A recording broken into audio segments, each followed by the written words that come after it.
Fala, nação! Chegando com mais um vídeo react aqui pra você, hein? E olha só o que o Marcos Braz falou do Felipe Luiz e do técnico Tite. Isso aí, em entrevista ao programa Último Lance da TNT Esportes. Mas antes, deixa aquele like maroto, se inscreva aqui no canal e comente aqui embaixo o que você achou dessa entrevista do Marcos Braz, dirigente do Mengão. Bora pro vídeo? Pergunta? Temos, vamos lá. Prazer falar contigo, obrigado por atender a gente. Queria falar um pouco dessa nova troca de comando técnico do Flamengo, de treinador. Primeiro entender de você, que já tem uma certa experiência de dia a dia, de já ter passado por isso alguns momentos, o porquê de não ter, vamos dizer assim, ornado a questão da comissão do Tite. A gente sabe da qualidade da comissão técnica, do treinador.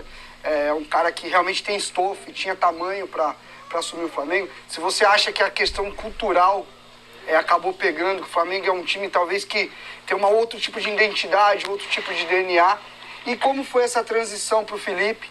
O Felipe, a gente sempre falou da qualidade dele. Eu sempre comentei que, não sei se vai ser agora, mas ele tem tudo para ser um grande treinador. É uma primeira experiência dele. Como que foi decidir isso? Se realmente no primeiro momento era para ser interino, como vocês chegaram à conclusão de não, vai até 2025, a gente tem convicção. Queria que você falasse um pouco, primeiro disso, da primeira comissão ali do Tite não ter funcionado, como você enxergou isso e como foi essa decisão pelo Felipe. Bem, em relação à comissão e ao Tite, eu acho que chegou num momento em que a pressão estava enorme. E eu não estou falando só de pressão, de eu aguentar a pressão, o Tite aguentar a pressão. A comissão técnica dele e ele são pessoas experientes, mas eu acho que chegou num momento que estava esgaçado demais, que a comissão técnica, na minha avaliação, poderia não conseguir mais tirar absolutamente mais nada. A gente entendeu que deveria fazer uma troca de comando. Em relação ao Felipe, eu acho que até a relação que eu tenho com ele pessoal favoreceu isso, junto, lógico, com a capacidade técnica, com a capacidade que ele tem como treinador, mesmo sendo novo, mesmo sendo ainda sendo o primeiro trabalho no profissional, mas ele é um jogador que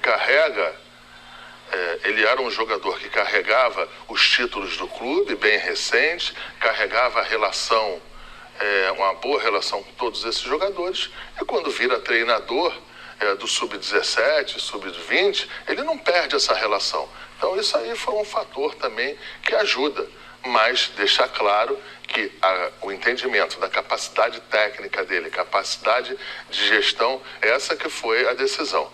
Em relação a mim, eu nunca pensei no Felipe nesse momento como interino. A gente sempre pensou em condições que desse a ele tranquilidade, responsabilidade, para que ele tivesse tempo para maturar o seu trabalho, e foi por isso que a gente deu o tempo de 15 meses em relação ao comando técnico do futebol do Flamengo. Ricardinho, tem mais pergunta? Tenho sim, mais uma. O Marcos, há uns dias atrás, o Landim lançou aí no Instagram que a gestão do Flamengo é uma gestão profissional, né?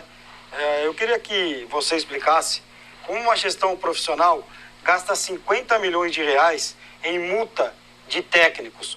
O Flamengo errou muito ao trocar os treinadores e gastar esse dinheiro? Aos possíveis erros, a um departamento que não seja profissional, eu acho que é um pouco raso, na minha avaliação. Tiveram seus erros e tiveram seus acertos. Por exemplo, Pablo Mário, o Flamengo ganhou mais de 70 milhões. Eu aqui te enumero vários jogadores em que a gente chegou e teve lucros e números milionários para o Flamengo, e ninguém falou que a gestão era amadora. Em relação ao técnico, esse número, eu concordo com você que é um número que ele é alto, mas se você fizer uma uma rápida análise aí tirando o Palmeiras, outros clubes também tiveram esse problema. O Flamengo também, ele começou a fazer inserções internacionais e foi o primeiro a fazer isso. E quando você traz um técnico lá de fora, uma comissão técnica lá de fora, você, para fazer o convencimento, você precisa dar contratos e situações de garantidora, que se você não der um conforto, o cara não vem. Então, o Flamengo se arriscou a fazendo esta nova modalidade. Foi assim que trouxe o Jorge Jesus, né? Se você não tem um contrato forte, se você não pode oferecer um contrato com garantias a um Jorge Jesus, ele não vem.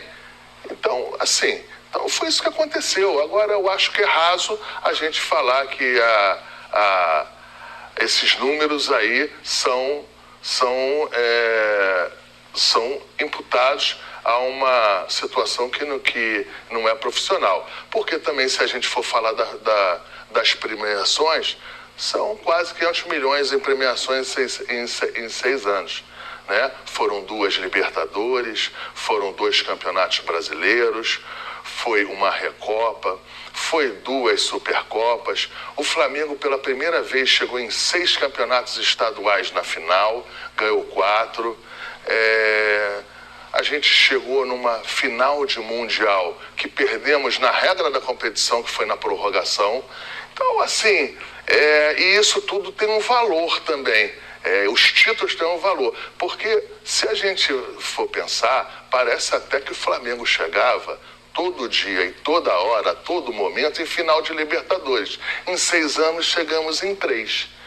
Então, isso tudo também tem que ser posto e na fotografia deste comentário e da sua pergunta. Só isso que eu acho que seria um pouco mais justo a gente fazer uma situação mais ampla para que a gente pudesse. A gente não tem tempo para discutir esse tema aqui, mas se me convidar, a hora que quiser, ainda mais depois de janeiro, quando eu puder, que eu vou estar mais livre. Não dá brecha que daqui a pouco tu tá sentado lá, ó, falando. Não. É isso aí, galera. Muita notícia aqui do Mengão, hein? É isso aí. Ó, se inscreva, deixa aquele like maroto, comente aqui o que você achou dessa entrevista do Marcos Braz. Ficamos por aqui, até a próxima e valeu!